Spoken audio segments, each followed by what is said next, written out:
Hello, আমাকে কি শোনা যাচ্ছে? আমি আর কাউকে দেখতে পাচ্ছি না কেন? হ্যাঁ, আপু শোনা শোনা যাচ্ছে আপু। যাচ্ছে আপনাকে। আচ্ছা, ঠিক আছে, ওকে।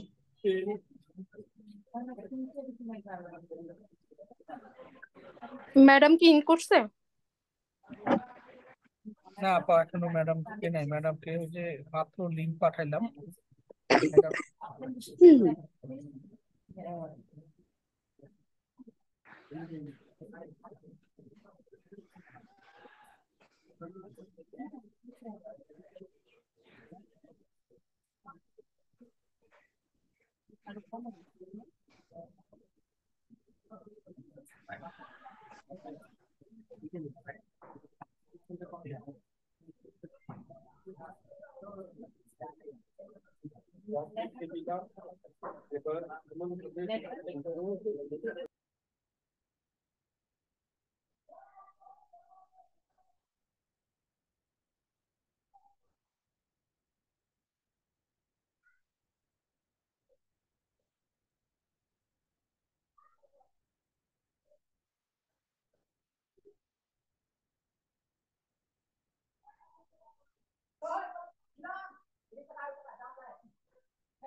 আপু, আমরা কখন শুরু করব?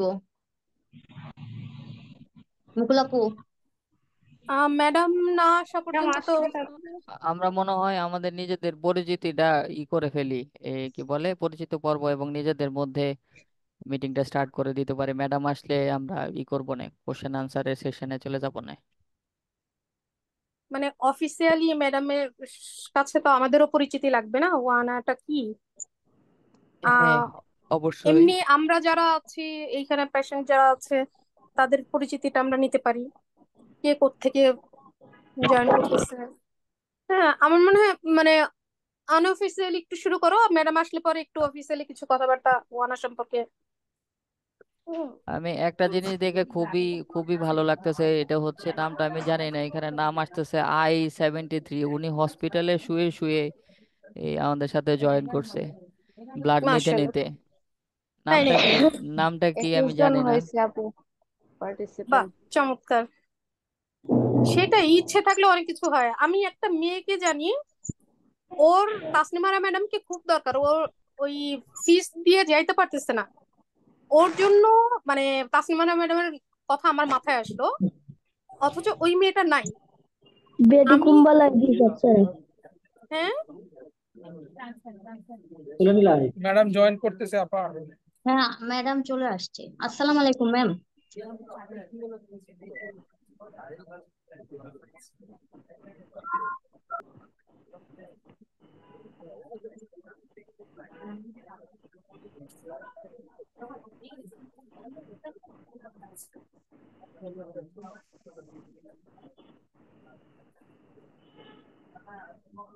আসসালামু আলাইকুম ম্যাম। কি আমাদের কি শুনতে পাচ্ছেন?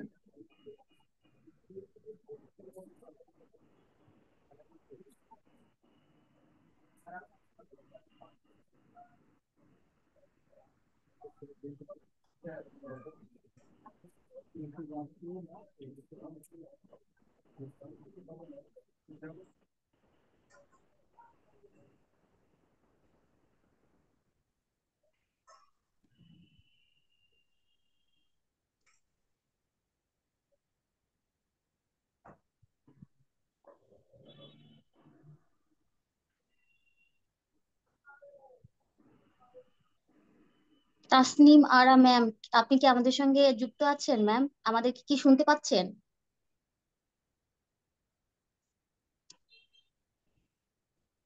ম্যাডামের লাইনটা কানেক্টিং দেখাচ্ছে।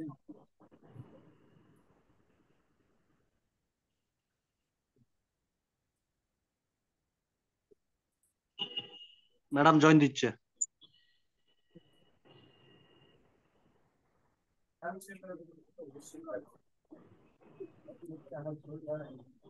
অহনা, এরিন, তোমরা ভিডিওটা অন করো।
হুম,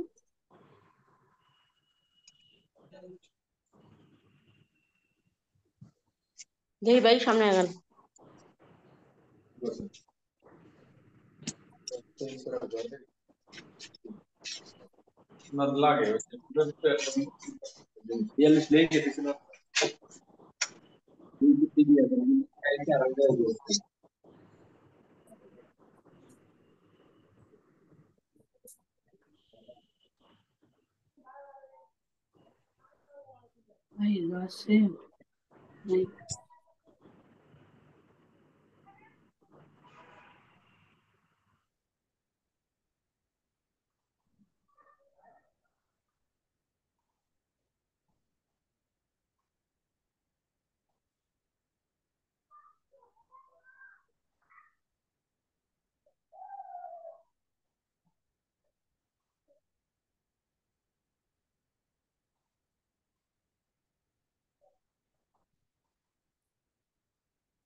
অহনা, এরিন, হোস্টদয়, তোমরা ভিডিও অন করো।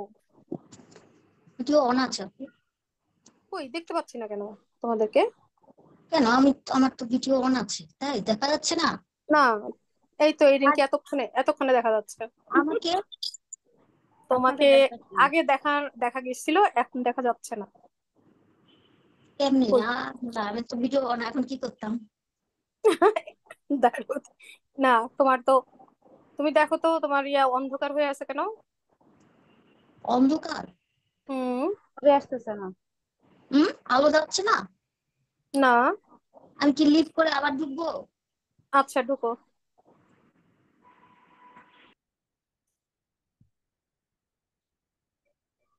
ম্যাম কি এখনো ঢুকতে পারেননি?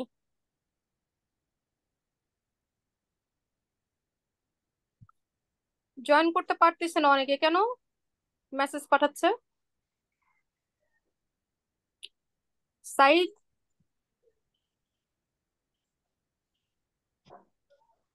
সাইদ। আইডিটা ঠিক মতো দিচ্ছে না। না,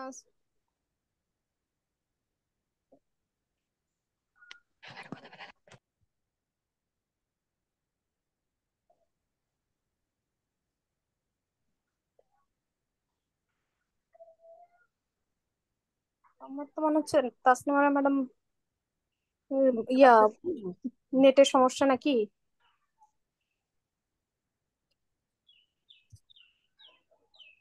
মুকিত,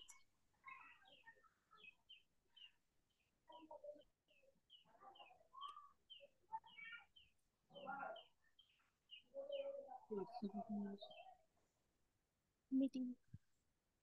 এখন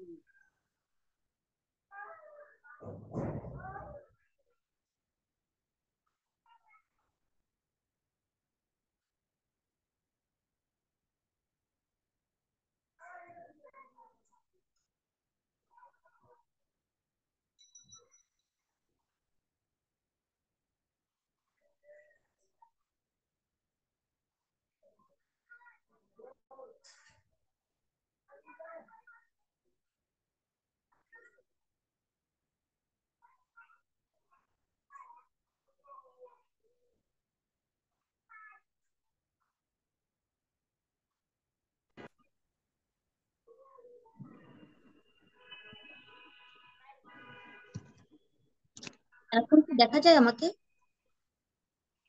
দেখা যাচ্ছে আপু। অবশেষে। আপু শুরু করে দিব?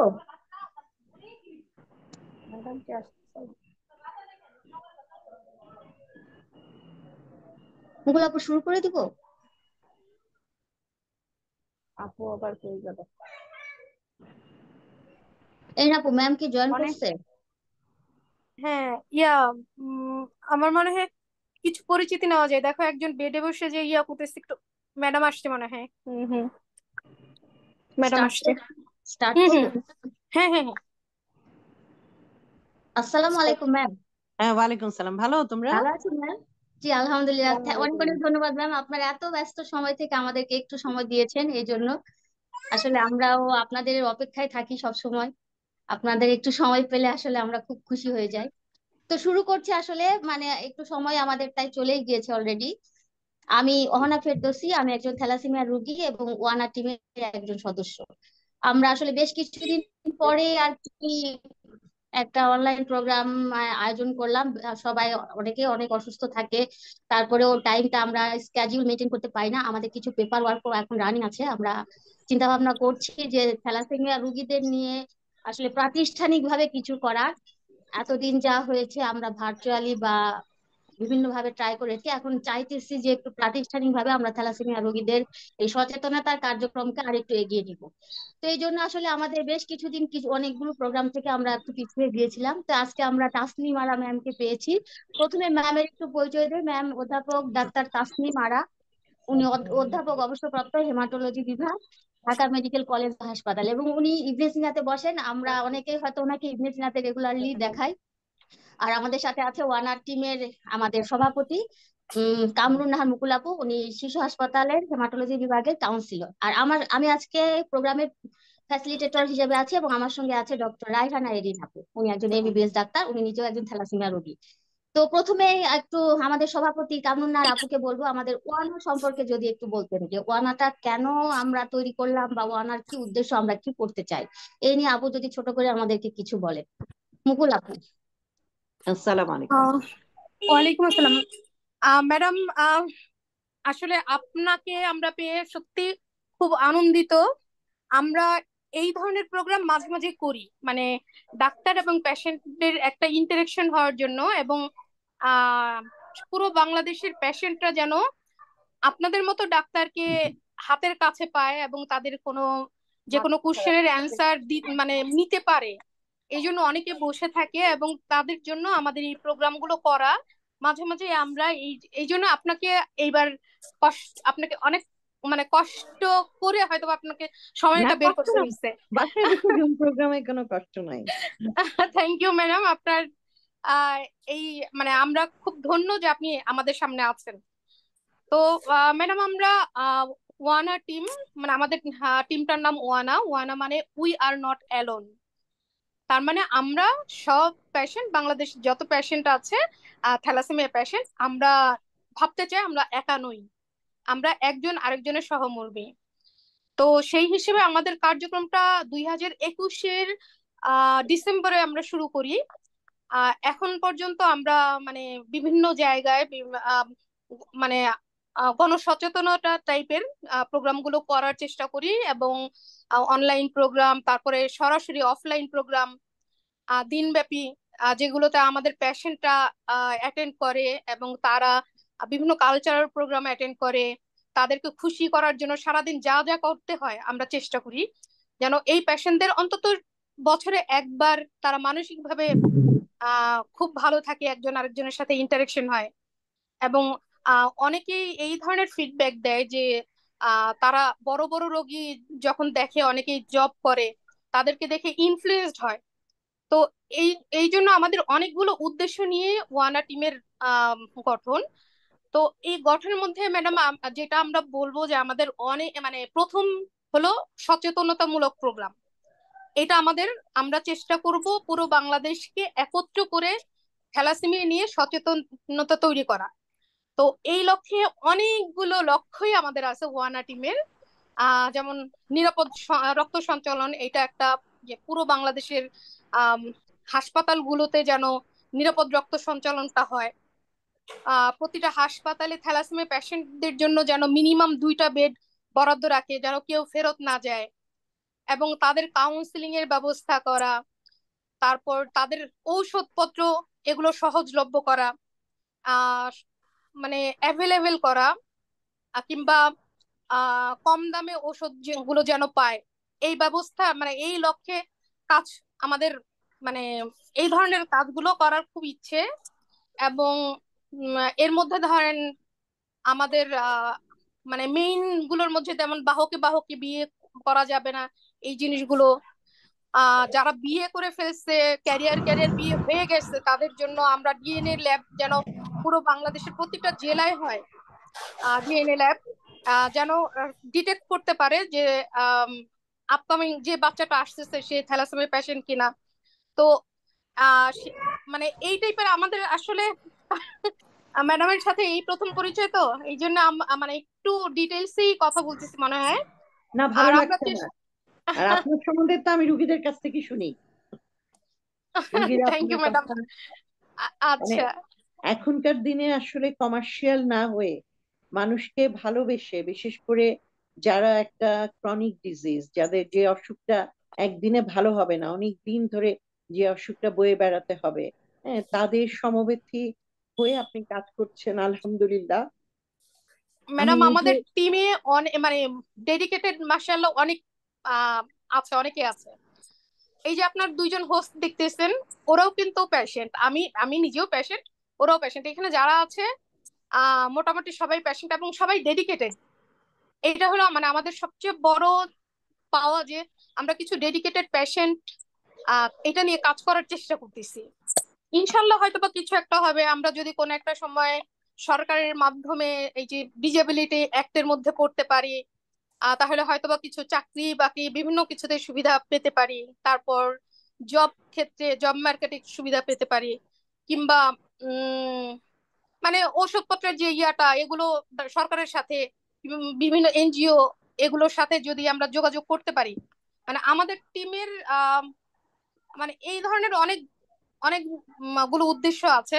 ম্যাডাম আপনারা যদি পাশে থাকেন ইনশাল্লাহ অনেক কিছুই হবে। তো আমরা চাই আপনারা আমাদের পাশে থাকেন। বিশেষ করে এই যে আপনি অনলাইনে আছেন, কত ধরনের কত কোশ্চেন এসে যাবে, হ্যাঁ, এই এই উত্তরগুলা পেলেই তারা মানে অনেক বেশি সন্তুষ্ট হয়ে যায়।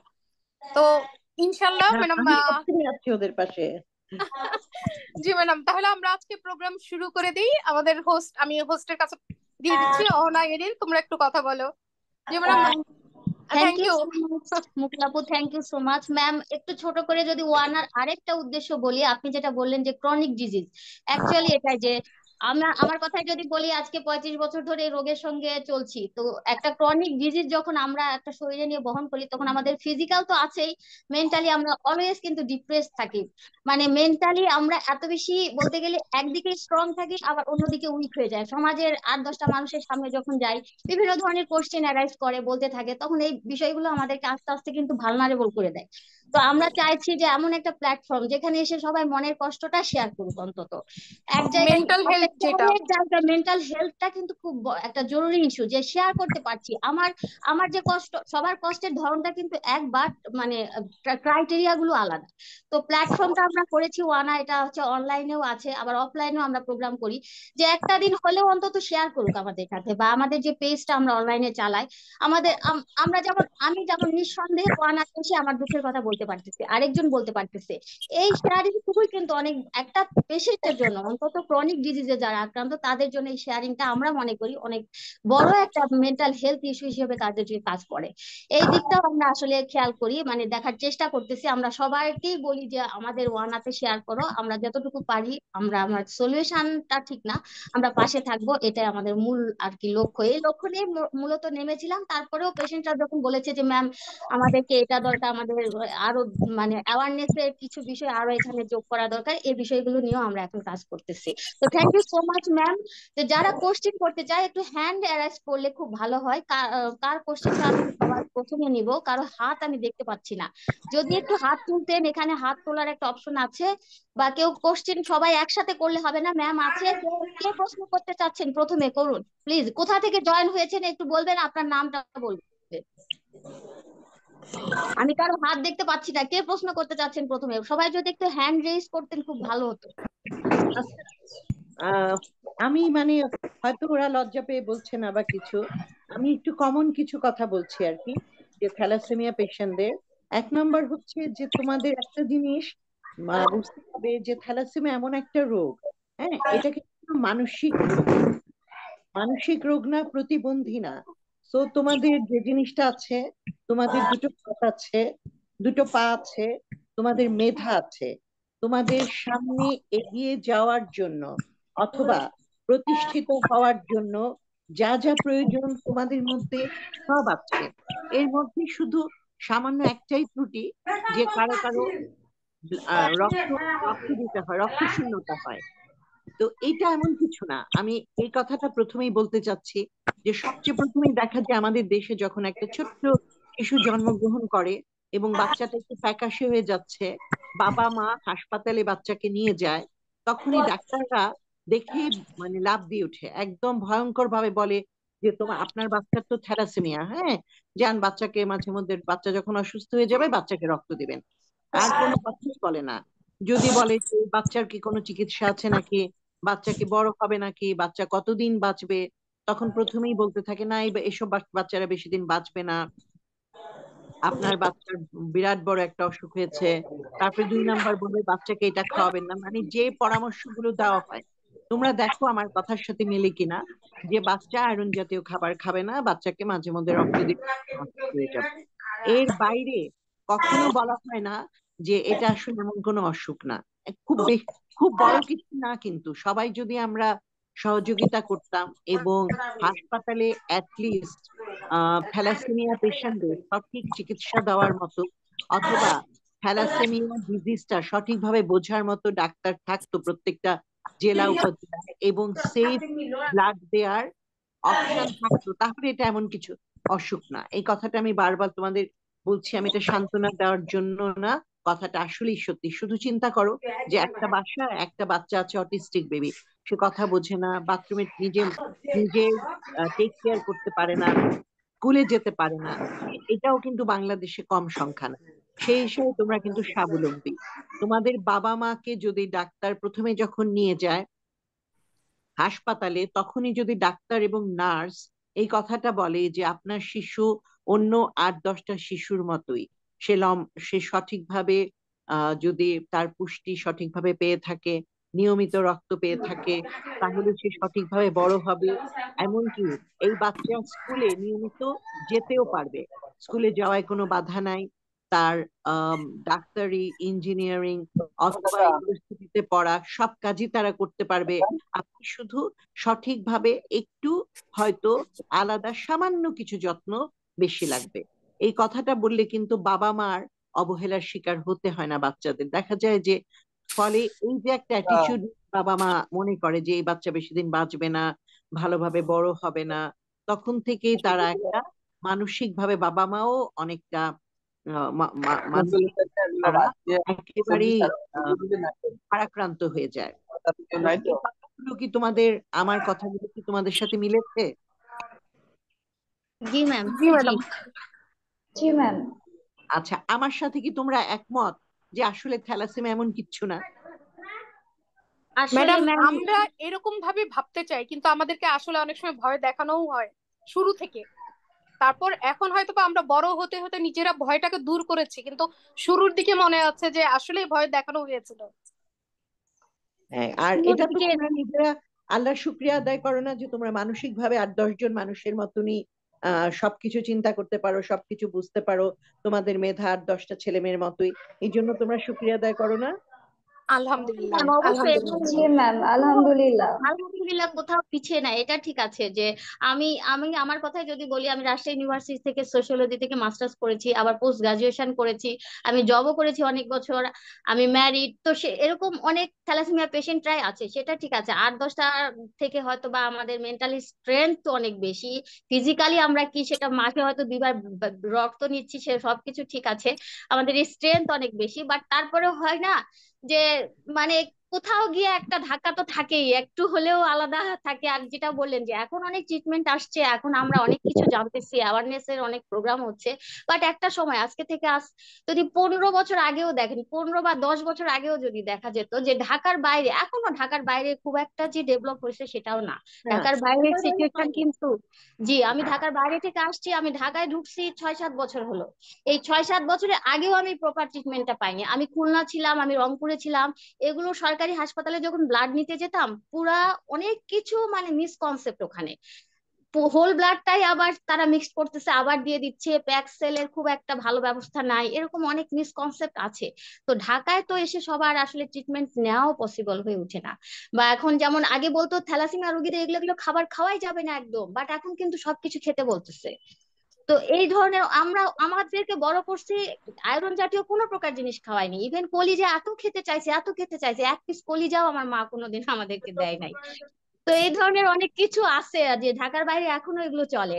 এগুলো মনে হলে এখন, এখন যখন আপনারা বলেন যে না সবকিছুই খাওয়া যাবে, অল্প পরিমাণে হলেও খাওয়া যাবে, সবকিছু কোনোটাই বাদ দেওয়া যাবে না, শিশুকে যদি এটা না খাওয়ানো হয় তাহলে তো গ্রোথটা থেমে যাবে। তো এই বিষয়গুলো আসলে এখন এসে জানতে পারছি। তো ঠিক আছে ম্যাম, অনেকে হাত তুলেছে অলরেডি, আমি প্রশ্ন নেই দুই একটা। যে জসিম উদ্দিন ভাইয়া, আপনি আমাদের সঙ্গে আছেন, প্রশ্ন করেন এবং কোথা থেকে জয়েন হয়েছেন একটু ভিডিওটা অন করবেন, আপনার পরিচয় দেন এবং কোথা থেকে জয়েন হয়েছেন একটু প্লিজ। আসসালামু আলাইকুম। ওয়ালাইকুম। জি, ধন্যবাদ সবাইকে আমাকে সুযোগ করে দেওয়ার জন্য। আমি সৌদি আরব থেকে বলতেছি। আসলে আমি একজন থ্যালাসেমিয়া পেশেন্টের বাবা। আমি নিজেও মনে হয় মাইনার, যেটা মানে ডাক্তার বলেছে আমাকে, আমার নিজেরও মাইনার আছে। তো আলহামদুলিল্লাহ কখনো রক্ত নিতে হয় নাই। তো আমার তো মিয়া বয়স তো 2 বছরের মতো। তো তো ব্লাড দিয়ে আসতেছি প্রতি 40 দিন পর পর। ওর হিমোগ্লোবিন আমি যেটা মানে লক্ষ্য করেছি, সবসময় যদি 9-এর নিচে চলে যায় তখন আমি তাকে ব্লাড দেই। তো সেটা আমাদের 40 দিন বা 35 দিন পর পরে দিতে হয়। দেখো সমস্যা যেটা হচ্ছে, আসলে আমি চাচ্ছি এটা পার্মানেন্ট সলিউশন। যেমন অনেকে বলে বন মেরু ট্রান্সপ্লান্ট করার জন্য, এটা অনেকে বলছে যে তুর্কি নিয়ে যাওয়ার জন্য বলতেছে, কেউ ইন্ডিয়া নিয়ে যাওয়ার জন্য বলতেছে কেউ। তো ম্যাডামের কাছে কোনো সঠিক কোনো গাইডলাইন আছে কিনা বন মেরু ট্রান্সপ্লান্ট এই বিষয়ে? আর দ্বিতীয়ত হচ্ছে, আমার বাচ্চাটা আসলে খেতে চায় না, ওকে নিয়ে খুব কষ্ট করে খাওয়াইতে হয়, অনেক কষ্ট করে। তো এই দুইটা সলিউশন যদি একটু আমাকে বলতেন যে আমি কি করতে পারি এখন। আচ্ছা, আপনার বাচ্চা কি সৌদি আরবে না বাংলাদেশে থাকে? জি, এখন সৌদি আরব আছে, ওরা ভিজিট ভিসা আসছে এখানে 1 বছর, ইনশাল্লাহ আগামী মাসে আবার দেশে যাবে। আগামী মাসে ও দেশে ব্যাক করবে। আচ্ছা, ওর কি ধরনের থ্যালাসেমিয়া? ওর কি বিটা থ্যালাসেমিয়া নাকি বিটা থ্যালাসেমিয়া মেজর? জিও বিটা মেজর, যেটা বলে আর কি, যে বিটা মেজর। মানে আপনিও বিটা ট্রেট, আপনার ওয়াইফও বিটা ট্রেট নাকি? আসলে আমারটা বিটা থ্রেড ঠিক আছে, কিন্তু আমার ওয়াইফেরটা আসলে কখনো চেক চেক করা হয় নাই। আচ্ছা, তো বিটা থ্যালাসেমিয়া মেজর যারা, ওদের সাধারণত যারা মেজর বিটা থ্যালাসেমিয়ার মধ্যেও, আসলে আমাদের থ্যালাসেমিয়া সম্বন্ধে আমাদের জ্ঞানটা আমাদের ডাক্তারদের মধ্যে অনেক কম। বিটা থ্যালাসেমিয়াকেও আমরা 3টা ভাগ করি, একটা হচ্ছে মাইনর, একটা হচ্ছে ইন্টারমিডিয়া, একটা হচ্ছে মেজর। মাইনর যেমন যারা বাহক, হ্যাঁ, তাদের একেবারেই রক্ত লাগে না, হঠাৎ তাও সেটা ভুলে আমরা দিয়ে থাকি, দেখা যায় অন্য কোনো কারণে রক্ত কমে গেছে তার, মানুষের তো রক্ত শূন্যতা জনিত অসুখ আমার আপনার সবার যে কারো হতে পারে। তো সেক্ষেত্রে যখন ইলেকট্রোফোরেসিস এর রিপোর্ট দেখে ডাক্তাররা যে হিমোগ্লোবিন কম, বিটা ট্রেট তার, তাকেও রক্ত দিয়ে দেয়। হ্যাঁ, এটা আমাদের দেশে একটা প্রচলিত ভুল একটা ব্যবস্থা আছে, কারণ লিভার ডিজিজে মানুষের রক্ত কমতে পারে, ব্যারিস হয়, তারপর অনেক এনিমিয়া অফ ক্রনিক ডিসঅর্ডার আছে, কিডনি ডিজিজ আছে, তারপরে কখনো সাময়িক যদি কারো খুব বেশি সিভিয়ার ইনফেকশন হয় সেই সময় রক্ত কমতে পারে। তো যে কোনো কারণেই হোক, এগুলা দেখলেও বিটা পেটের পেশেন্টকে রক্ত দিয়ে দেওয়া হয়। আরেকটা হচ্ছে বিটা থ্যালাসেমিয়া ইন্টারমিডিয়া। তোমরা সবাই খুব ভালো করে শোনো।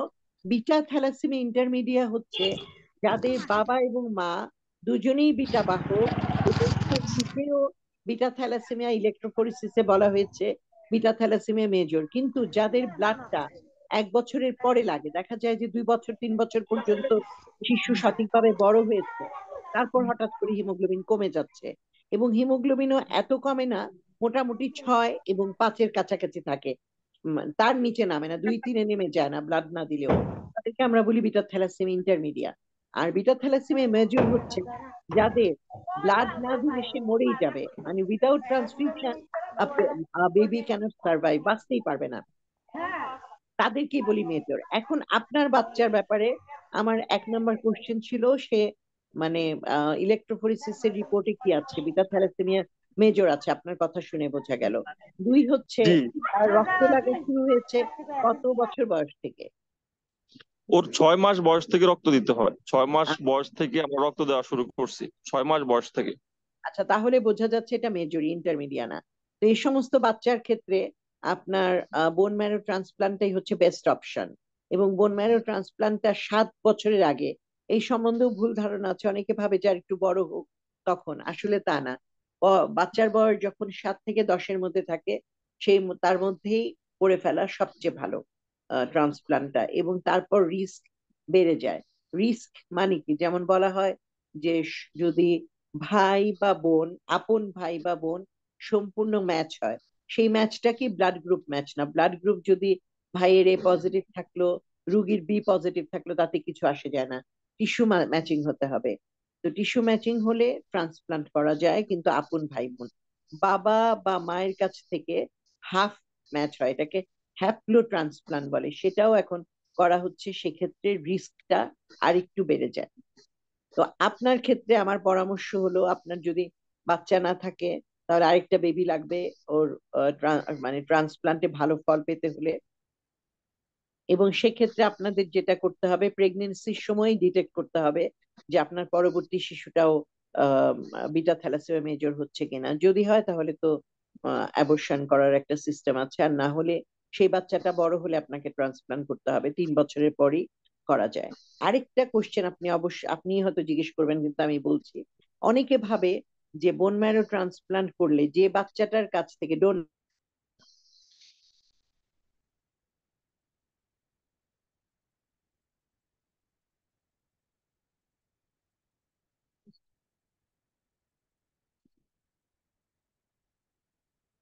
আপার এখানে মনে হয় ইন্টারনেট প্রবলেম হচ্ছে। হ্যাঁ, ম্যামকে শুনতে পাচ্ছি না আমরা। হ্যাঁ। জি জি, আমি শুনতে পাচ্ছি না ম্যামকে। হ্যাঁ। আহ লাইনে থাকেন, উনি আবার আসবেন, একটু লাইনে। জি জি, আমি ওয়েট করতেছি। ইনশাল্লাহ। আর যারা যারা কোশ্চেন করতে আসলে বলতে সমস্যা কিংবা বলতে চাচ্ছেন না, তারা হচ্ছে আমাদের চ্যাট বক্সে লিখেও জানাতে পারেন কিন্তু। একটা সবাই একটু মিউট করে রাখবেন প্লিজ। যে প্রশ্ন করবেন উনি একমাত্র কথা বলবেন, তাহলে আপনারা ম্যামের কথা ক্লিয়ারলি শুনতে পারবেন।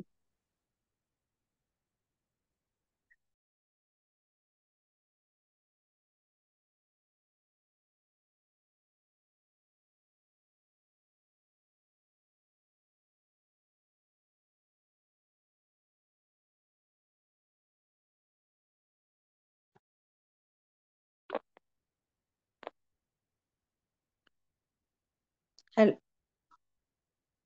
জি ম্যাডাম, শোনা যাচ্ছে এখন। হ্যাঁ, মাঝখানে মনে হয় ইলেকট্রিসিটি বা কোনো, তো সেই ক্ষেত্রে দেখা যায় যে তাকে কেমোথেরাপি দেয়া হয়।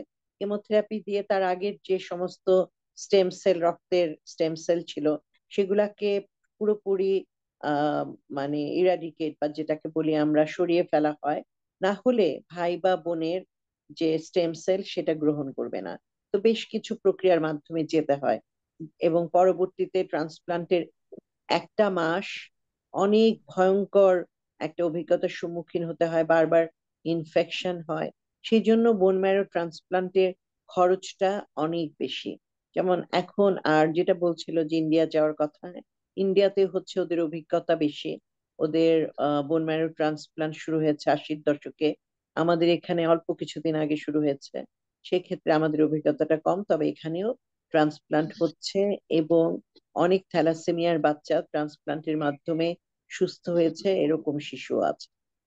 তো সেক্ষেত্রে আমি আপনার বাচ্চার জন্য পার্মানেন্ট সলিউশনটাই সবচেয়ে ভালো হবে। সেক্ষেত্রে আপনাকে এখন থেকেই একটু মানে টাকার সংস্থা করতে হবে, মোটামুটি 18 থেকে 20 লাখের মধ্যে করে ফেলা যাবে যদি ফুল ম্যাচ হয়।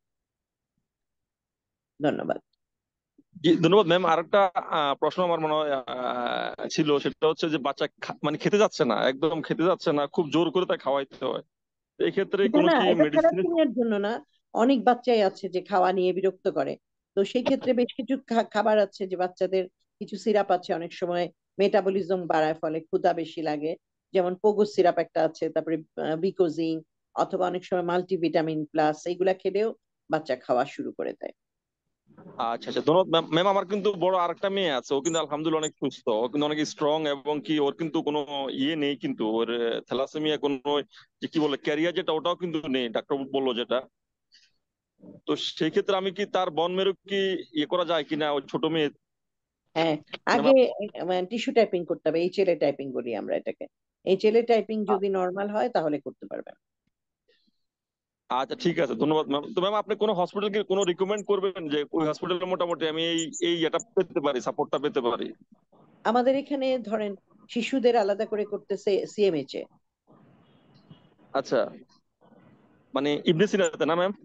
ইবনে সিনা CMH, কম্বাইন্ড মিলিটারি হাসপাতালে, CMH আচ্ছা এ। আচ্ছা আচ্ছা আচ্ছা, সিএমএস এ, ঠিক আছে ম্যাম।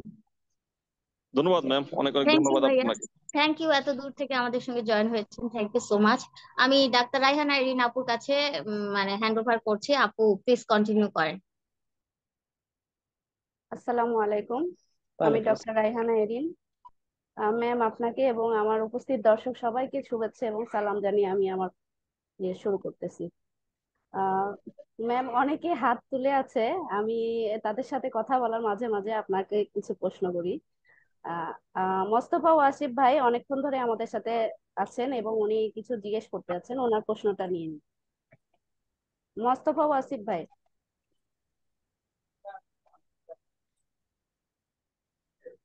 শুনতে পাচ্ছেন? মোস্তফা ভাই, আপনি কি শুনতে পাচ্ছেন? আনমিউট করতে হবে, মিউট করা। ঠিক আছে এখন। আসসালামু আলাইকুম। যে আমি সিলেট থেকে বলছিলাম। ওয়ালাইকুম সালাম। ভাই, আপনার প্রশ্নটা করেন। যে আমার প্রশ্নটা হচ্ছে যে গত 2 মাস আগে যে আমার ফেরিটিন আয়রন 9,000 আছিল, কিন্তু 2 মাস আমি ডেসপারিল ইনজেকশন এবং চিলুবা ট্যাবলেট খাইছি। খাওয়ার পর এখন 2 মাস পরে প্রায় 6,000 আইছে, 6,756 আইছে। যে এখন কি আমি মানে ইনজেকশনটা কি সপ্তাহ 2টা দিছি, আর আমার বাসা থেকে যেখানে ইনজেকশন দেই জায়গাটা অনেক দূর। এখন কি আমি ইনজেকশনটা না দিলে শুধু চিলুবা ওষুধটা খেলে খাইলে কি জইবে? আচ্ছা, তুমি সিলেট থেকে বলতেছো না? জি হয়। তোমারও কি বিটা থ্যালাসেমিয়া মেজর? জি হয়, মেজর মেজর আচ্ছা, তাহলে তেলাসিমিয়া। তোমার তোমার আয়রন এতবার, ফেরিটিন এত বাড়লো কেমন করে? তুমি কি আগে কখনো কোনো চিকিৎসা নাও নাই? জি নিছি। আর জি মাঝে মাঝে জি আমার অনেক আগে কি প্রায় 5 মাস আগতো শুধু রক্ত দেওয়া লাগতো, হঠাৎ ও হিমোগ্লোবিন 3-এ যাইতো কি তোমার কত 10 দিন বছর পর বয়স থেকে রক্ত লাগে? লাগতো। জি তোমার কত বছর বয়স থেকে রক্ত লাগে? জি 10 মাস বয়স তো। জি আমার বয়স এখন জি 17 চলে। আচ্ছা, ঠিক আছে। এখন তোমার ইনজেকশনটা না নিলেও হবে। তো তুমি কি ফেরিপন যেটা, বা আরেক ছিল মানে GPL1 নামে পাওয়া যায়, তারপর ডেফেরা নামে পাওয়া যায়, এই ওষুধগুলা কখনো ট্রাই করছিলা? জি ফেরিপন খাইছিলাম, কিন্তু ফেরিপন খাওয়ার পরে আমার জি সঙ্গে সঙ্গে বমি আসে। ও, বমি আসে, এটা বমি। তুমি সহ্য করতে পারো না, না? আচ্ছা, তো জি না। তোমার কোশ্চেনটা থেকে আমি সবাইকে একটা জিনিস জানাতে চাই যে আমাদের এই যে ইনজেকশনের মাধ্যমে যে আয়রন সরানো হয়, হ্যাঁ, এটার মানে ডাক্তারি নাম হচ্ছে ডেসপিরিঅক্সামিন বা ডেসফেরাল নামে পাওয়া যায়। এই ওষুধটা তোমরা যেভাবে ব্যবহার করো বা তোমাদের স্থানীয় ডাক্তাররা যেভাবে এই ওষুধটা দেয়, এটা সম্পূর্ণ ভুল। হ্যাঁ, এইভাবে যে ব্যবহার করা মানে টাকাটা পানিতে ফেলে দেওয়া। কেন? এই ওষুধটা নিতে হয় সপ্তাহে 5 দিন, প্রতি মাসে সপ্তাহে 5 দিন করে। তাহলে কয়দিন হলো? মাসে 20 দিন। এইভাবে যদি না দেয়, কেউ যদি মাসে 2টা দেয় বা 3 মাস পরে 2টা দেয়, এগুলাতে কোনো কিচ্ছু আসে যায় না। তুমি সমুদ্র থেকে 1 চামচ পানি উঠাইলে যেমন সমুদ্রের পানি কমাইতে পারবা না, তেমনি তুমি এইভাবে ডেসপেরাল নিয়ে কোনোদিনও আয়রন কমানো যাবে না। আমি বারবার বলতেছি, ডেসপেরালের ডোজ হচ্ছে 5 days a week, প্রতি সপ্তাহে 5 দিন করে সারা বছর, সারা জীবন। এটা আসলে খুবই অসম্ভব একটা ব্যাপার। এবং এই ডেসপেরালটা দিতে হয় 12 ঘন্টা ব্যাপী, না হলেই কোনো কাজ হয় না। আমি তোমাদেরকে আয়রনের টক্সিসিটি বা আয়রন কিভাবে মানুষের শরীরে ক্ষতি করে পরে আগে মানে এরপরে যদি কখনো সুযোগ হয় তোমাদেরকে এই জিনিসটা আমি ছবি এঁকে বোঝাবো। এবং থ্যালাসেমিয়া রোগীদের সবচেয়ে বেশি ক্ষতি হয় শরীরে আয়রন জমে যাওয়ার জন্য। যত না রক্ত কমার জন্য যত না ক্ষতি হয়, শরীরে আয়রন জমার জন্য তার চেয়ে অনেক বেশি ক্ষতি হয়। যেমন তোমার যে বয়স, এই হিসাবে দাড়ি থাকার কথা, তাই না? এগুলো কিছুই না। এগুলা কিন্তু তোমার থ্যালাসেমিয়া বা হিমোগ্লোবিন কমার জন্য হয়নি, এগুলা হয়েছে তোমার আয়রন জমে যাওয়ার জন্য। কারণ আমাদের যে হরমোনটা বাচ্চাদের থেকে, শিশু থেকে কৈশোরে আনে, হ্যাঁ, একটা হরমোন আছে মাথায়, সেই হরমোনটা তৈরি হয়, সেটা হচ্ছে পিটুইটারি হরমোন। সেই পিটুইটারি হরমোন বা পিটুইটারি গ্ল্যান্ডের মধ্যে আয়রন জমে যায়। যদি তোমার আয়রন 1000-এর বেশি হয়ে যায়, আর তোমার তো 6000, তার মানে তোমার এখন গ্রোথ হরমোন টরমোন এগুলা সমস্ত তৈরি হওয়া বন্ধ। তোমাকে যেভাবে হোক আয়রনটা কমাতে হবে। এখন তুমি শুধু চিলোভা বা যেটাকে আমরা বলি আর কি তোমার ডিফেরাসাইরক্স, হ্যাঁ, চিলোভা নামে পাওয়া যায়, ডেফ্রিজেট নামে পাওয়া যায়, ডেফিরক্স নামে পাওয়া যায়, অনেক নামে পাওয়া যায়। এই ওষুধগুলো একটা দিনও গ্যাপ না দিয়ে, যদি তোমার ওজন হয়ে হয়ে থাকে 40 কেজির উপরে, তাহলে 3টা ট্যাবলেট সকালবেলা পানি বা জুসের সাথে মিশিয়ে একদম খেয়ে আরো 2 ঘন্টা পরে নাস্তা করবা, একেবারে রেগুলার। খোদার 30 দিন একদিনও বাদ দিবা না, দিয়ে দেখো এবং ধৈর্য ধরে থাকো, দেখবা যে তোমার আয়রনটা কমে গেছে। আর ডেসফেরাল এবং সাথে ডেসফেরাল নেওয়ার চেষ্টা করতে পারো। সেই ক্ষেত্রে যদি তুমি মানে ডেসিরক্স খাও, তার সাথে তোমার ডেসফেরাল বা ইনজেকশনটা তুমি নিতে পারো, একটু কম নিলেও হবে সেক্ষেত্রে। কিন্তু নিয়মিত সপ্তাহে 2 দিন, প্রতি সপ্তাহে শুক্রবার শনিবার তুমি সারা রাত ডেসপেরালটা চামড়ার নিচে দিয়ে রাখলা, এইভাবে 2 দিন করে দুটো যদি একসাথে দাও, ইনশাল্লাহ তোমার আয়রনটা কমে যাবে, কিন্তু হতাশ জি, হওয়া যাবে না। জি ধন্যবাদ ম্যাডাম। অসংখ্য ধন্যবাদ ম্যাডাম। আমরা আরেকজন প্রশ্ন করবেন। আজিমুল ইসলাম ভাই, আপনি আনমিউট করে প্রশ্ন করেন ম্যাডাম কাছে। আসসালামু আলাইকুম ওয়ালাইকুম সালাম। ম্যাম। আমি 21 সালে আমার স্প্লেন অপারেশন করিয়েছে। আজকে প্রায় 2 বছর হলো, 2 বছর 2 মাস। তো আমার ইদানিং ঠান্ডা কমতেছে না। আমি কয়েকদিন আগে আমি এই যে ইনফ্লুয়েঞ্জা টেট্রা দিয়েছে, মানে ঠান্ডাই কমতেছে না। আর আমি থ্যালিক্স খাচ্ছি, 3 মাস থেকে আমার ব্লাড নিচ্ছি না আর কি। উম, কয়েকদিন আগে টেস্ট করাইছি, 9.2 আছে। ডাক্তার বলছে সব ঠিক আছে, কিন্তু আমি এই ইদানিং কালে ঠান্ডাটায় খুব কষ্ট পাচ্ছি। আর থালিক্স খেলে মনে হয় ওই সমস্যা হয় মনে হয়, মানে আজ এখানে ব্যথা অনুভব করতেছি, কাল ওখানে করছি, মানে এই মুহূর্তে ভাইয়া আপনার ঠান্ডাটার জন্য আমি বেশি ই সমস্যা। করেন, এই অবস্থা খুলে আমার দেন, কি করতে পারি? আপনার আচ্ছা, ভিডিওটা ওপেন করে দেন, জি।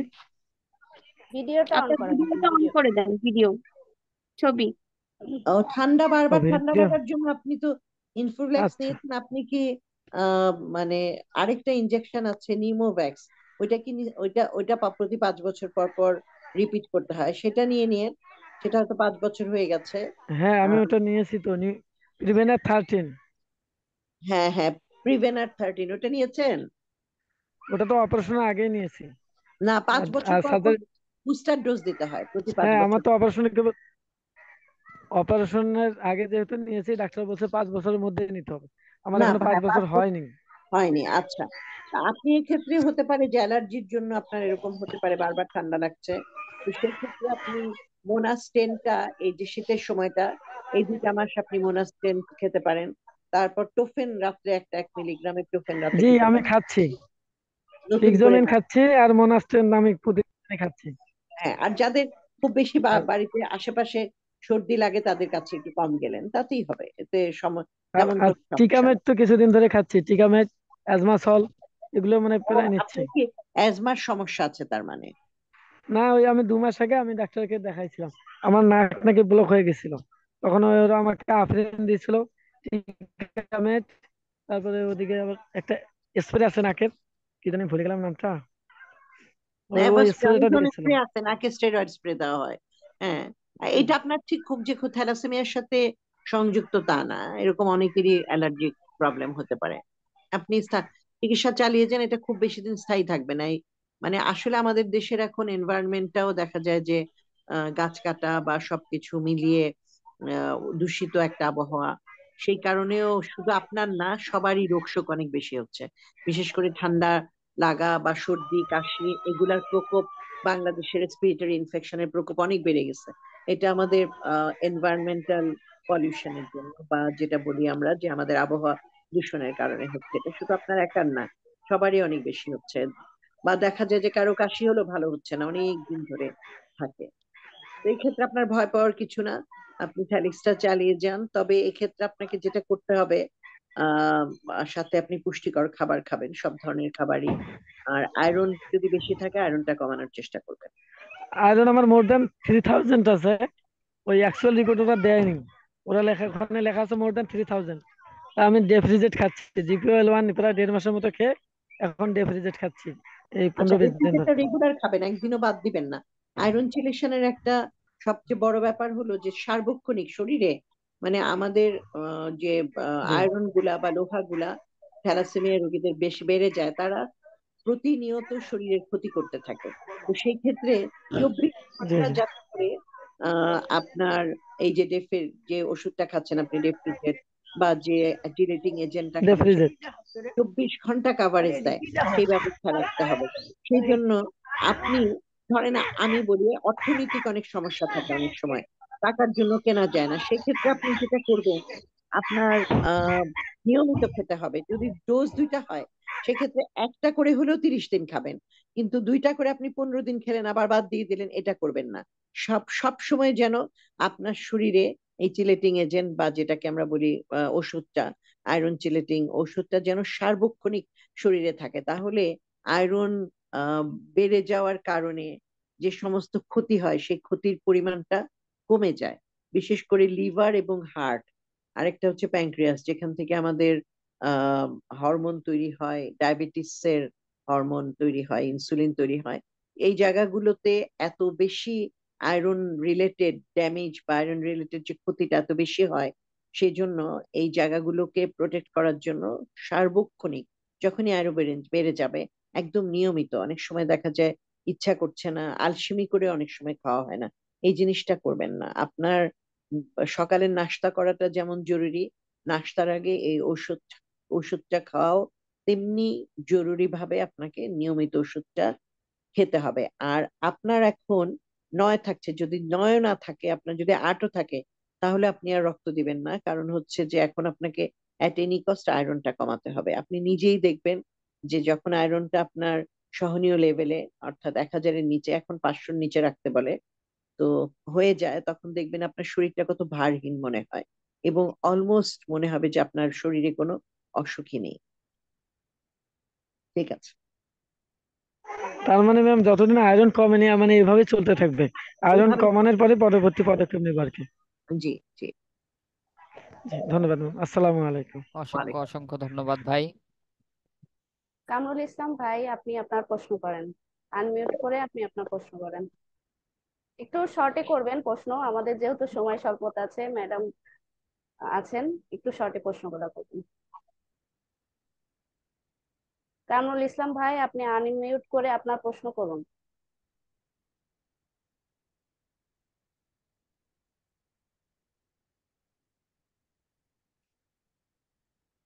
আচ্ছা, কামরুল ভাই মনে হয় ব্যস্ত। শুনতে পাচ্ছেন না? আরেকজনকে। মাহিয়া আফরিন, আপনি কি তার লাইনে আছেন?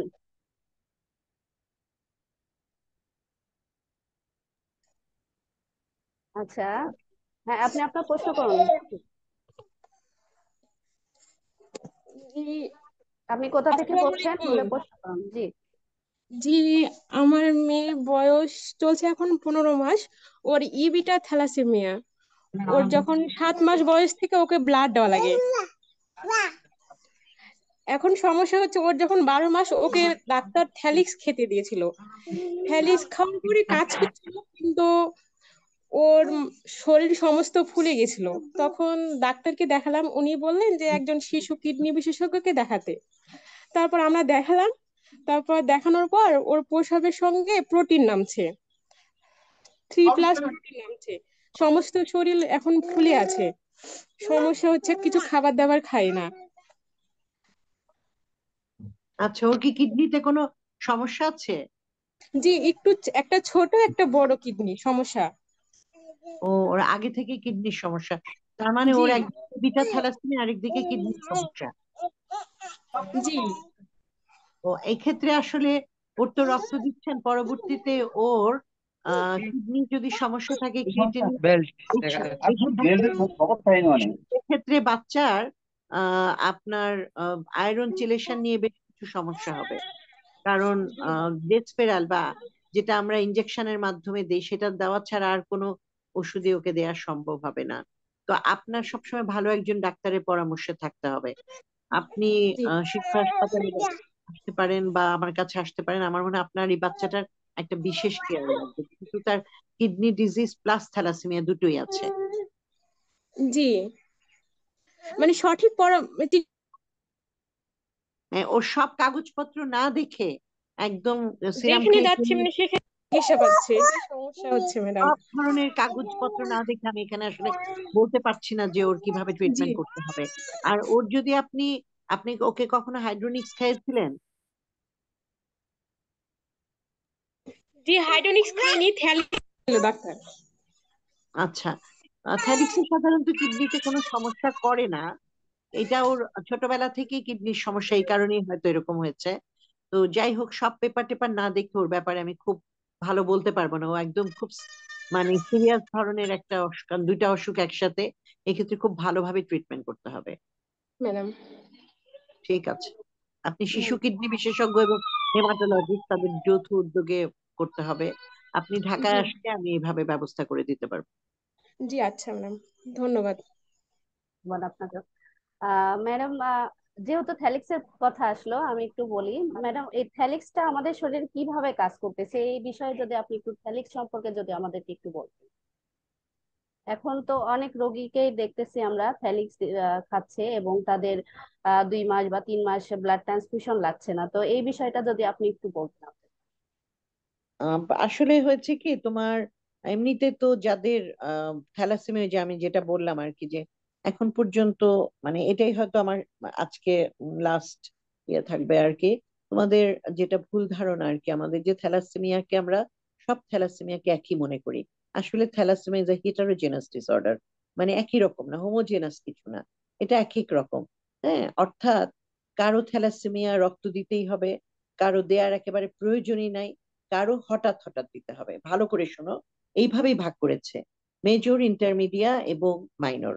মাইনরদের একেবারে কখনই দেয়া যাবে না। যদি কখনো দেখা যায় কোনো মাইনরের রক্ত লাগছে, তাকে দেখতে হবে তার কি কারণে। দেখা যাবে বড় কোনো অসুখ আছে তার, যে কোনো যে জন্য রক্ত লাগছে। আর মেজরদের রক্ত ছাড়া আসলে আর কিছু, মানে থ্যালিক্সেও কম কাজ হয়, মাঝে মধ্যে হঠাৎ হয়। আর যারা মানে ইন্টারমিডিয়া, তাদেরকে যে আমরা রেগুলার রক্ত দিই, এটা একটা ভুল করি। ইন্টারমিডিয়া হচ্ছে যাদের কোনো ধরনের রক্ত দেওয়া ছাড়া মোটামুটি 7, 6.7, 7.5 এরকম থাকে, তাদের ট্রিটমেন্টটা হচ্ছে জাস্ট ফলো আপ। যখন একটা বাচ্চা এরকম থ্যালাসেমিয়া, মানে এটাকে আমরা এনটিডিটি বলি বা নন ট্রান্সফিউশন ডিপেন্ডেন্ট থ্যালাসেমিয়া, যখন আসবে তাকে রেগুলার ফলো আপে রাখতে হবে। পলিসন দিতে হবে, তাকে পুষ্টিকর খাবার খাওয়াতে হবে এবং রেগুলার তার হাইট এবং ওয়েট নিতে হবে। এবং এটা ট্রিটমেন্ট হবে ইন্ডিভিজুয়ালাইজড, অর্থাৎ প্রত্যেকটা শিশুর জন্য আলাদা ট্রিটমেন্ট। দেখা গেল একটা শিশুর ওজন ঠিক থাকছে না, সে আর বাড়ছে না, তাকে আমরা ট্রান্সফিউশনে আনবো।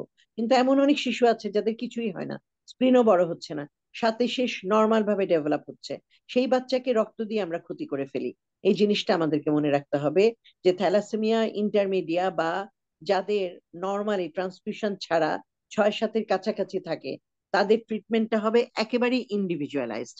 আচ্ছা, এখন আমি আসছি যে তাদের মধ্যে আমি এই এই সমস্ত রুগীদেরকে মাঝে মধ্যে থ্যালিক্স, হাইড্রোনিক্স, সর্বপ্রথম আমি হাইড্রোনিক্স দিয়ে ট্রাই করি, কারণ হাইড্রোনিক্স হচ্ছে পুরা ওয়ার্ল্ডে recommended treatment, American FD approve, তারপর ইউরোপিয়ান ইমা অ্যাপ্রুভড, পুরা ওয়ার্ল্ডে অ্যাপ্রুভড একটা ড্রাগ। এবং থ্যালাসেমিয়া ইন্টারন্যাশনাল ফাউন্ডেশনের যে বই, সেখানে এটা রিকমেন্ড করা হয়েছে যে বাচ্চাদেরকে 10 to 10 থেকে 12 মিলিগ্রাম পার কেজি বডি ওয়েটে হাইড্রোনিক্স দেয়া। তো এটা দিলে কারো যদি 7.5-8ও থাকে এবং বাচ্চা সুন্দরভাবে বড় হয়, ওজন ঠিক মতো হয়, তাদেরকে ব্লাডের ধারে কাছেও না নেয়া এবং রেগুলার ফলো আপ করে যাওয়া। এখন কথা হচ্ছে যে এই জিনিসটা আমরা করি না, আমরা সবাইকে একইভাবে ট্রিটমেন্ট করি। এটা একটা ক্ষতিকর দিক, কারণ আমি বারবার করে বলছি যে রক্ত কমার চেয়ে আয়রন বেড়ে যাওয়াটা থ্যালাসেমিয়া রোগীদের জন্য বেশি ক্ষতিকর। এখন তোমার কথায় আসি যে থ্যালিক্স, এখন দেখো খুব ভালোভাবে চিন্তা করো যে আমাদের দেশে আমরা যে ব্লাড দিচ্ছি সেটা কি সেফ? ব্লাড দেওয়ার যে সেফ ব্লাড হচ্ছে সেটাই যেখানে কোনো জীবাণু থাকবে না, এবং জীবাণু ডিটেকশনের যে পদ্ধতি সেটা হচ্ছে অ্যাটলিস্ট এলাইজা।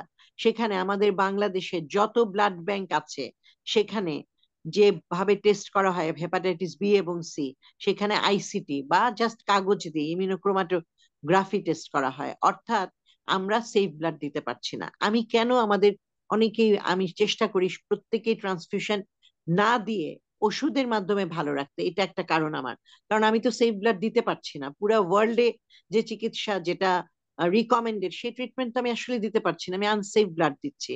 তারপর প্রত্যেকের লিকোডিপ্লেটেড বলে আর কি, অর্থাৎ সাদা মানে রেড সেলের সাথে যে হোয়াইট সেল আছে সেটা সরিয়ে নিয়ে ট্রিটমেন্ট দিতে হয়, কারণ সেখান থেকে যে একজন ভাই বললেন যে তার সবসময় ঠান্ডা লাগে, এরকম নানান ধরনের কমপ্লিকেশন হতে থাকে, কারণ তার প্রয়োজন লাল রক্ত, আমরা সাদা রক্ত দেই।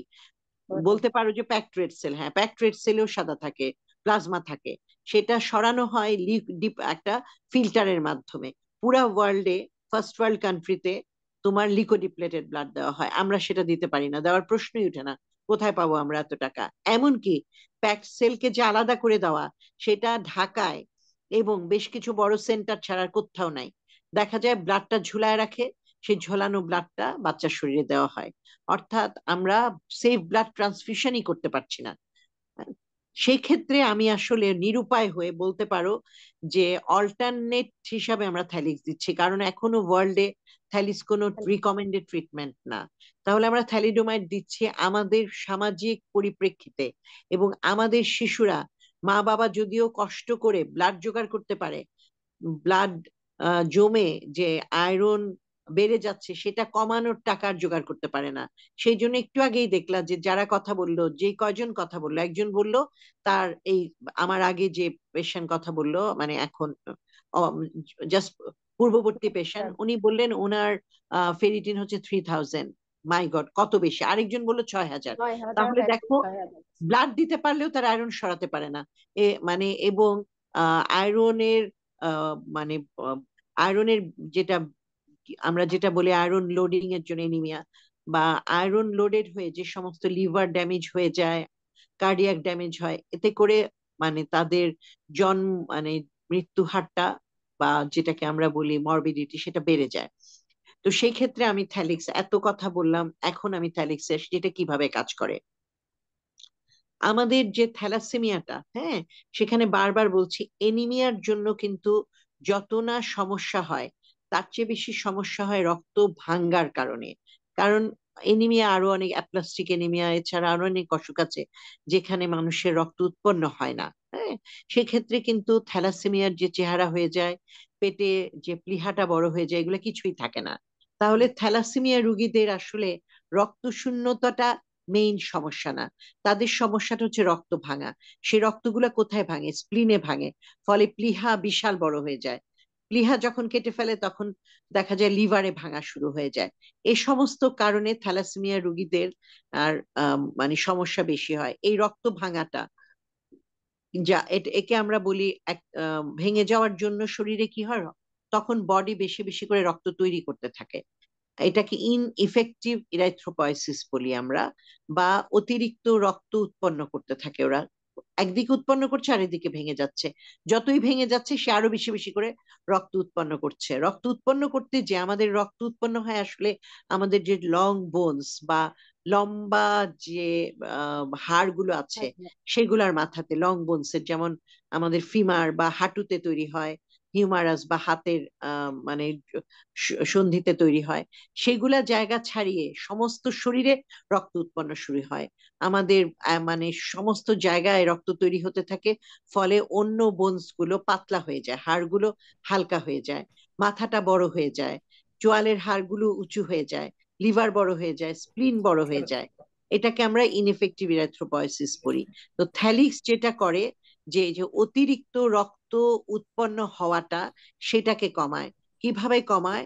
অতিরিক্ত রক্ত উৎপন্ন হয় কারণ আমাদের দুইটা চেইন থাকে, মানে হিমোগ্লোবিনের দুইটা আলফা দুইটা বিটা। তো যখন আমাদের বিটা চেইন গুলো, বিটা থ্যালাসেমিয়াতে যেটা হয়, বিটা চেইন না থাকার কারণে আলফা গুলো রক্তের রেড সেলে জমে সেলগুলাকে নষ্ট করে ফেলে।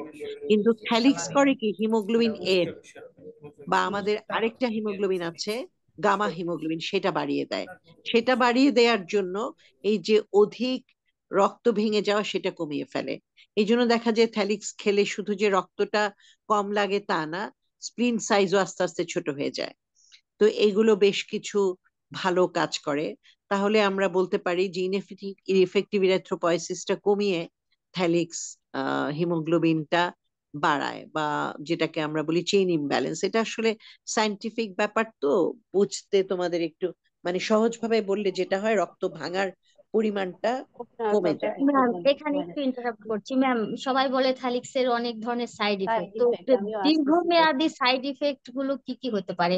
আমি নিজেও একজন থ্যালিক্স গ্রহীতা, এই জন্য আসলে এই প্রশ্নটা আমি করলাম যে থ্যালিক্স এর দীর্ঘমেয়াদী সাইড ইফেক্ট গুলো কি হতে পারে। আসলে থ্যালিক্স তো আমরা থ্যালাসেমিয়াতে ইউজই করতাম না।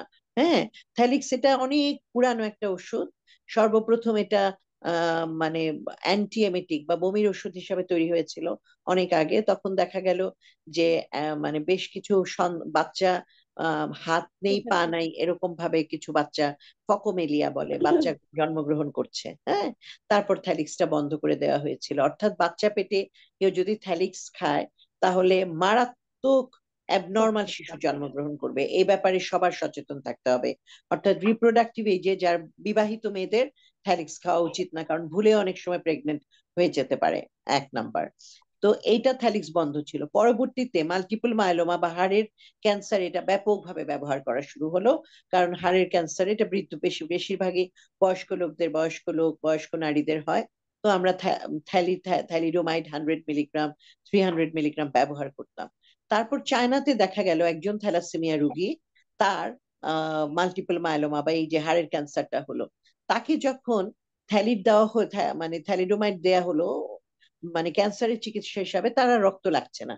ডাক্তাররা তো অবাক হয়ে গেল যে কি ব্যাপার, এর কেন লাগছে না। তারপরই চায়নায় বিরাট বড় গবেষণা হলো, দেখা গেল যে হ্যাঁ, সেখানে থ্যালাসেমিয়া রোগীদের রক্ত লাগাটা বন্ধ করে দেয় থ্যালিড। হ্যাঁ, তখন চায়নাতে এটা শুরু হলো, এটাও প্রায় 10 বছর আগে। আমরা সেই চায়নার যে আর্টিকেল গুলা দেখে, আমি মানে আমার একজন স্টুডেন্ট ঢাকা মেডিকেলে ডিসার্টেশন করেছে, তো ওর সাথে ও আমাকে বললো, ম্যাডাম আমরা এটা নিয়ে কেন রিসার্চ করি না। তখন আমরা একটা ট্রায়াল করলাম ঢাকা মেডিকেলে, সর্বপ্রথম ডক্টর আশিক এই মানে থ্যালাসেমিয়া রোগীদের উপর আমরা মানে ইথিক্যাল কমিটি, কারণ নতুন একটা ওষুধ শুরু করতে হলে বাংলাদেশে একটা ইথিক্যাল কমিটি আছে, ইচ্ছা করলেই শুরু করা যায় না। হ্যাঁ, সেখানে আমরা থ্যালিক্স দেওয়া শুরু করলাম। ঠিক আছে, এই আমাদের প্রথম একটা ট্রায়াল, এবং আমরা এক্সিলেন্ট রেজাল্ট পেলাম। দেখা গেল ইবিটা থ্যালাসেমিয়ার প্রায় 90%ই তোমার ট্রান্সফিউশন ইন্ডিপেন্ডেন্ট হয়ে যাচ্ছে, আয়রন কমে যাচ্ছে, ভালো আছে, তেমন কোনো সাইড ইফেক্টও পাইনি। আমরা যে সাইড ইফেক্ট গুলো, ওগুলো তো আমাদের লিখিত, যে সাইড ইফেক্ট গুলো পেয়েছি একটা হচ্ছে সোমনোলেন্স, বা যাকে বলে কোনো কোনো মা বলেছে আমার বাচ্চা একটু বেশি ঘুমায়, কোনো কোনো মা বলেছে একটু হাইপার অ্যাক্টিভ হয়ে গেছে, একটু বেশি নড়াচড়া করছে, কেউ কেউ বলেছে একটু পায়খানা কোষ্ঠকাঠিন্য হচ্ছে। এর বেশি আমরা আর কিছু পাইনি। তবে আমরা থ্যালিক্সের কিছু কিছু সাইড, খুব মারাত্মক তেমন কোনো সাইড ইফেক্ট নেই। আর তোমাকে আমি যে কথাটা বলছি, এখানে আমরা যে থ্যালিডোমাইডটা ব্যবহার করি, হ্যাঁ, সেটা অত্যন্ত লো ডোজে। যেমন হাড় ক্যান্সারে অনেক হাই ডোজে ব্যবহার করা হয়, এখানে একেবারেই লো ডোজ। 2 মিলিগ্রাম, ধরো তোমার ওজন যদি 50 কেজি হয়, তুমি যদি 50 মিলিগ্রামের একটা থ্যালিক্স খাও, তাহলে কত হচ্ছে তোমার? মাত্র 1 milligram per K G body weight, যেটা একেবারেই সামান্য। সেটা আসলে তেমন কোনো ক্ষতি করে না।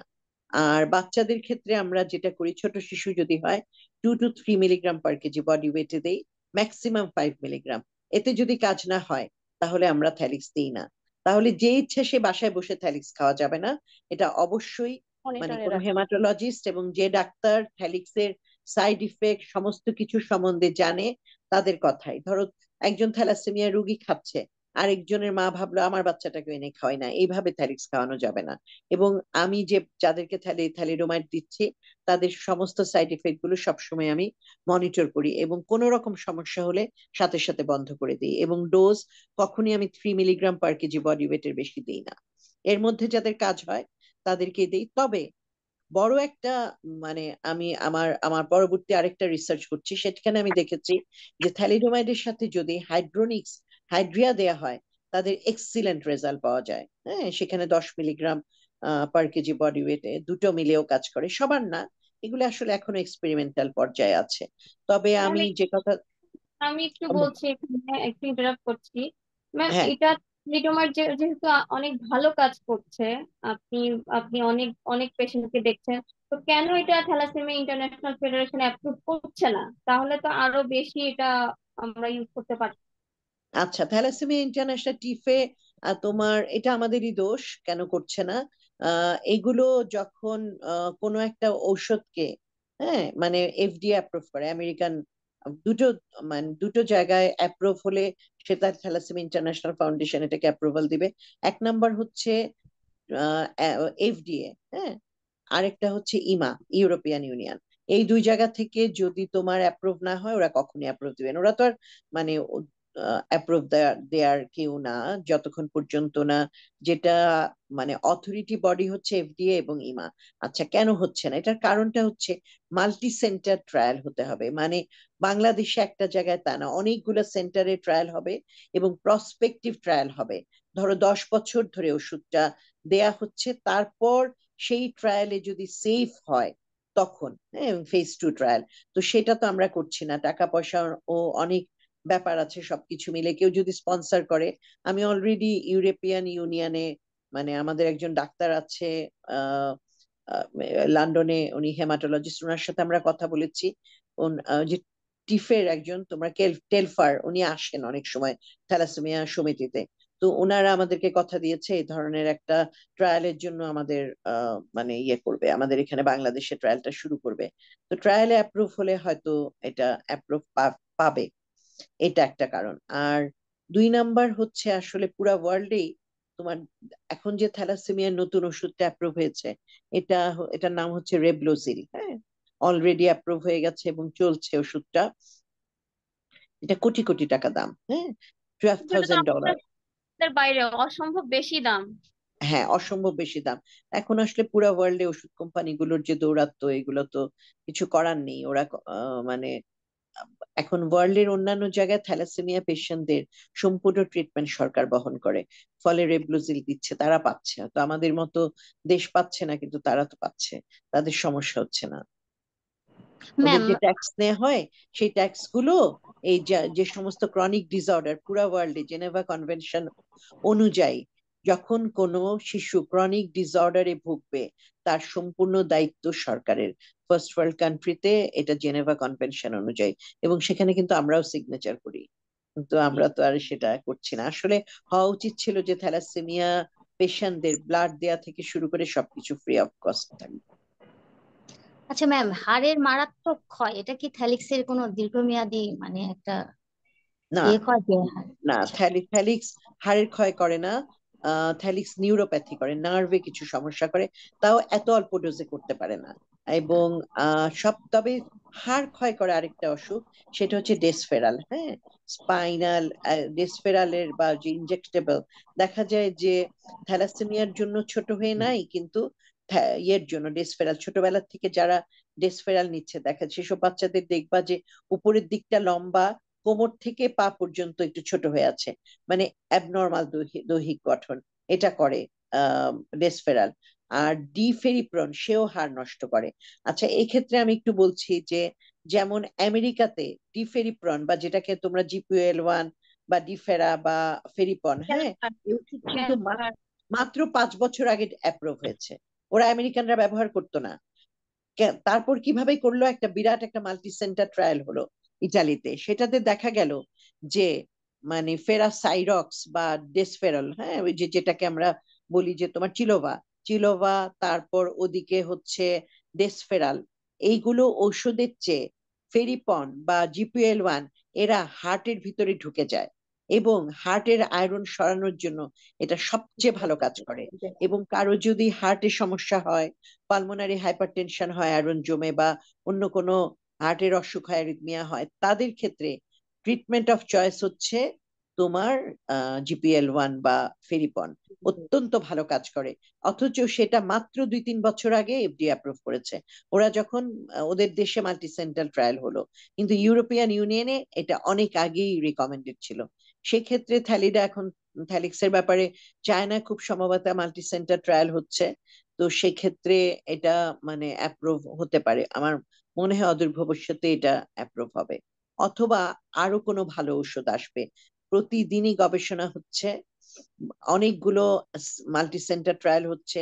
যেমন মিটা পি ভ্যাট নামে একটা ওষুধ, এটা আরেকটা থ্যালাসেমিয়ার মতো একটা অসুখ আছে আমাদের দেশে, আমি একটা বাচ্চার এই অসুখটা বের করতে পেরেছি, ও থ্যালাসেমিয়ার মতো রেগুলার রক্ত দিত, পরে আমার কাছে আসার পর আমি ওর সিবিসি এবং সবকিছু ইলেকট্রোফোরেসিস, বাবা মায়ের ইলেকট্রোফোরেসিস করে দেখলাম যে না, তার থ্যালাসেমিয়া না, তার পাইরুভেস কাইনেজ নামে একটা এনজাইম ডেফিসিয়েন্সি আছে। তো পাইরুভেস কাইনেজ ডেফিসিয়েন্সির যে অসুখ, বিদেশে এই অসুখটা অনেক বেশি, আমাদের দেশে এটা এখনো মানে অত বেশি দেখা যায় না, বা হয়তো ইয়ে হচ্ছে না, ডায়াগনোসিস হচ্ছে না। তো পাইরুভেট কাইনেজ ডেফিসিয়েন্সির জন্য একটা ওষুধ বের হলো, এটার নাম হলো মিটা পি ভ্যাট, এটাও এখন একটা ট্রায়াল হচ্ছে থ্যালাসেমিয়া পেশেন্টদের জন্য। তো দেখা যাবে যে এই অসুখটা, দেখা গেছে ইবিটা থ্যালাসেমিয়াতে এই ওষুধটাও ভালো কাজ করছে। তো এরকম এবার টিফের যে সম্মেলন হলো ইয়েতে, মালয়েশিয়াতে, সেখানে যে আমি দেখেছি যে প্রায় 10-12টা নতুন ট্রায়াল হচ্ছে, হ্যাঁ, থ্যালাসেমিয়ার উপর। তো আমি এটা আসলে তোমাদের সবাইকে সুসংবাদ দিতে চাচ্ছি, আমার মনে হয় আগামী 5 বছরের মধ্যে থ্যালাসেমিয়ার অবশ্যই সাশ্রয়ী দামে অত্যন্ত ভালো চিকিৎসা বের হয়ে যাবে ইনশাল্লাহ। আলহামদুলিল্লাহ, আমরা এটাই চাচ্ছি। ম্যাম দেশ ম্যাম হিসেবে আসসালামু আলাইকুম। আমাদের হাতে খুবই কম সংখ্যায় আজানের সময় হয়ে আসলো। আমরা মুক্তা কি লাইনে আছে? ম্যাম জি আসসালামু আলাইকুম, আপু একটা আছি। প্রশ্ন ছিল আমার। হ্যাঁ, প্রশ্নটা একটু শর্ট টাইম, একটু প্রশ্নটা করুন, কারণ আমাদের হাতে একদমই সময় নাই। আমার তো আসলে মাগরিবের সময় হ্যাঁ, হয়ে গেছে। মাগরিবের সময় হয়ে গেছে, একটু শর্ট টাইমে প্রশ্নটা করে আমরা শেষ করে দিই। জি আসসালামু আলাইকুম যাদের ম্যাম, আমি প্রশ্ন মিরপুর করতে থেকে পারছি না, আমি বলছিলাম। দুঃখিত। মুক্তা, আমি থ্যালিক্স নিয়ে প্রশ্নটা করতে চাচ্ছিলাম ম্যাম। থ্যালিক্স আমি খেয়ে 7 মাস ভালো ছিলাম, শর্টকাটে করছি। এরপরে আবার আমার এখন ব্লাড লাগছে। তো অ্যাকচুয়ালি এটা কি যে থ্যালিক্সটা খেয়ে একবার আমার শরীরে কাজ করলো, তারপর আমার ব্লাড লাগছে, এই ব্যাপারটা একটু বুঝতে চাচ্ছিলাম ম্যাম। জি হ্যাঁ, থ্যাংক তুমি ইউ। ঠিকই বলেছো যে থ্যালিক্স তো যেভাবে কাজ করে আমি বললাম, যে হিমোগ্লোবিন এফটা বাড়িয়ে দেয়, আর একটা হচ্ছে অ্যান্টি অ্যাঞ্জিওজেনেসিস। অনেক সময় আমার একটা এটাকে আমরা বলি রিফ্র্যাক্টরিনেস আর কি তোমার। তো থ্যালিক্স এর রেসপন্সটা আমি আরো রুগী দেখেছি যে রেসপন্সটা চলে গেছে। হ্যাঁ, তো সেক্ষেত্রে ওই সমস্ত রুগী থ্যালিক্স এর সাথে হাইড্রোনিক্স দিয়ে অনেক সময় কাজ হয়। তো সেক্ষেত্রে মানে তুমি যে ডাক্তার দেখাচ্ছ তার সুপারভিশনে হাইড্রোনিক্স অ্যাড করে দেখতে পারো। আরো কিছু ওষুধ আছে যেগুলো আমি মাঝে মধ্যে অ্যাড করি, ব্লাড বাড়াতে সাহায্য করে, সেগুলা করে দেখা যায় যে আবার তার ট্রান্সফিউশনটা বন্ধ হয়ে যাচ্ছে।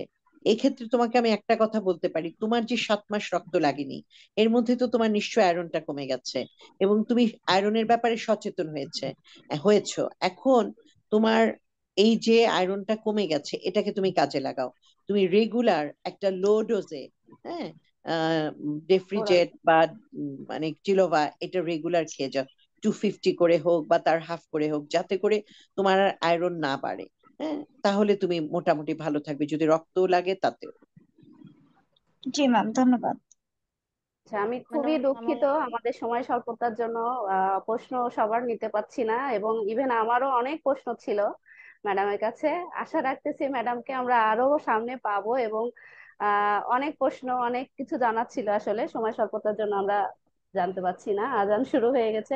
ম্যাডাম আপনাকে অনেক অনেক ধন্যবাদ, আপনার ম্যাম, মূল্যবান অনেক সময় আমাকে নতুন কিছু জানতে পারলাম, যেমন থ্যালিক্স নিয়েও অনেক আমি প্রায় 4 বছর থ্যালিক্স খাচ্ছি। থ্যালিক্স নিয়ে আমার অনেক ধরনের ভুল ধারণা ছিল, যেটা আজকে আসলে মানে অনেক কিছু বলতে জানা গেলে ছিল মাথা আরো। থেকে ভার নেমে গেল আর কি, যে হাড় ক্ষয়ের যে বিষয়টা, এটা নিয়ে আমি খুব চিন্তিত ছিলাম। আর তাছাড়াও যে এখন যে আপডেটেড নিউজ গুলো, এগুলো কিন্তু আমরা খুব একটা যে পাই তা না, যে গবেষণা হচ্ছে ট্রাই, যেমন থ্যালিক্স বলতো সবাই ক্যান্সারের ওষুধ, এটা কেন আমরা খাচ্ছি, এ ধরনের কিন্তু অনেক কথাই সবসময় শুনে আসছি। বাট নিজের রিস্ক নিয়ে এতদিন চালিয়েছি, অনেক বেশি আয়রন ছিল, সম্ভব হচ্ছিল না আর ব্লাড কালেক্ট করা, হয়তো বা একটা পর্যায়ে গিয়ে ব্লাড নিতে নিতে অ্যান্টিবডিও ক্রিয়েট হয়ে গিয়েছিল। সবকিছু মিলিয়ে আসলে থ্যালিক্সের সিদ্ধান্ত আমি নিজেই নেই, এবং আমি সিদ্ধান্ত নিয়ে যে বেবিও হয়তো কখনো আর ক্যারি করার ডিসিশন নিব না। তো কিছু সিদ্ধান্ত নিজেদেরকেও নিতে হয়। তো থ্যালিক্সের এই কথাগুলো আপনার কাছ থেকে আজকে আসলে অনেক নতুন কিছু এবং খুবই উপকারী কিছু জানলাম। আজানও দিয়ে দিয়েছে ম্যাম। নেক্সট টাইম আপনাকে পেলে আমরা খুবই ধন্য হব, আপনি খুবই যদি খুশি আমাদের হব, সাথে আশা আরো করবো একটা ম্যাডাম সিটিং আপনার দেন, আমাদের সাথে। ইনশাল্লাহ হ্যাঁ, ম্যাম, নেক্সট আমরা টাইম খুব আমরা খুশি হব। এক কাজ করতে পারি, আমরা ওই যে মানে চিলোবা যদি আমাদের আহ মানে স্পন্সর করে, আমরা এক জায়গায় একসাথে হতে পারি সবাই মিলে অবশ্যই বড় একটা অবশ্যই পিকনিকে, তখন ইনশাআল্লাহ, আমরা আরো অনেক ইনশাআল্লাহ কিছু ম্যাম জানতে খুবই ইনশাল্লাহ। পারবো। খুবই আমাদের খুশি, সাথে থাকেন আমরা অবশ্যই আলহামদুলিল্লাহ। চেষ্টা করবো ম্যাডাম। ম্যাডাম, আর ম্যাডাম তাহলে আমরা ইনশাল্লাহ চেষ্টা করব, এবং আপনাকে পাবো এই আশা করব কিন্তু। ইনশাল্লাহ আমি সবসময় ইনশাল্লাহ। তোমাদের পাশে আছি। Madam thank you very much. আর আপনি আজকে আমাদের যে সময়টা দিয়েছেন, এত মূল্যবান সব তথ্য, মানে সত্যি সত্যি মানে মনে হচ্ছে যে আরো অনেক কিছু জানার ছিল, সময়ের অভাব। তো বিশেষ আমরা করে কিছু নেক্সট, থ্যালাসেমিয়া রোগীদের খাওয়ার ব্যাপারে, মানে খাবার কি কি খাবে, ওদের কিছু স্পেশাল ফুডও দরকার ওগুলা, এবং হাড় ক্ষয়ের ব্যাপারটা নিয়ে একদিন একটা তোমরা জুম ম্যাডাম করতে পারো, ম্যাডাম হাড় নেক্সট ক্ষয়। আমরা দেখি আরেকটা সবার প্রোগ্রাম হয়। করব আপনাকে নিয়ে, মানে কথা পূর্ণ করতে পারলাম না, এই জন্য মানে ভালো লাগতেছে না, মনে হয় আরো অনেক কিছু জানার আছে। তো অনেক কিছু ইনশাল্লাহ জানা। আপনি নেক্সট প্রোগ্রামে আমরা যখন আম, মানে আপনি যখন সময় পাবেন এবং আমাদের সাথে ম্যাচ করে ইনশাল্লাহ একটা প্রোগ্রাম আমরা নিয়ে নিব। Thank you ma'am, thank you আমরা madam, always thank you. Always ready আছি ম্যাম। আপনি শুধু আপনার কনভিনিয়েন্ট টাইমটা ম্যাম জানাবেন, থ্যাংক ইউ। আমরা মুকুল আপার মাধ্যমে শর্ট টাইমে অ্যারেঞ্জ করে ফেলবো। থ্যাংক ইউ ঠিক ভেরি মাচ আছে, ম্যাম। জি, যে অনেক thank thank you. You so জি, মাচ অনেক সবাইকে আসসালামু যারা আলাইকুম। জয়েন ধন্যবাদ ম্যাডাম। করেছিলেন, কষ্ট করে আমাদের সাথে ছিলেন, অনেক প্রশ্নের উত্তর তারা হয়তো আরো জানার ছিল, অনেকের প্রশ্ন আমরা নিতে পারিনি সময় স্বল্পতার কারণে। ইনশাল্লাহ নেক্সট দেখা হবে। Thank you so much ma'am, এত ব্যস্ত সময় থেকে আমাদেরকে সময় দিয়েছেন। আল্লাহ আপনাকে ভালো রাখুক, আপনি সুস্থ থাকেন, আমাদের জন্য দোয়া করবেন। Thank you so much. জি আসসালামু ম্যাডাম, আলাইকুম। আসসালামু আলাইকুম। আসসালামু আসসালামু আলাইকুম। জি, আলাইকুম অনু ম্যাডাম। আপা আমাদের জন্য একটু দোয়া আসসালামু করবেন আপনি। আলাইকুম। আমাদের ফিয়ামানিল্লাহ। সবার জন্য সবাই দোয়া ভালো করবেন। থাকো। সবার জন্য ম্যাম ভাই, আসসালামু সবাই আলাইকুম। হ্যাঁ, আল্লাহ আল্লাহ সবাইকে তোমাদের আপনি ভালো যারা সবাইকে রাখুন। অ্যাটেন্ড নেখায়, করেছেন তোমাদের সবাইকে সবাইকে অনেক অনেক নেখায় দান ধন্যবাদ। করুন। আসসালামু আলাইকুম থ্যাংক ইউ ম্যাডাম। ম্যাডাম। জি, আসসালামু আলাইকুম। ওয়ালাইকুম। আসসালামু আলাইকুম।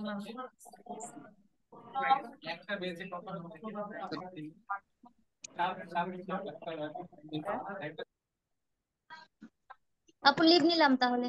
হ্যাঁ, আল্লাহ হাফেজ, সবাইকে সাথে থাকার জি জন্য ম্যাডাম, অনেক আসসালামু অনেক আলাইকুম। ধন্যবাদ। থ্যাংক ধন্যবাদ ইউ। সবাইকে। আল্লাহ হাফেজ। ইনশাল্লাহ সবার সাথে আবার দেখা হবে।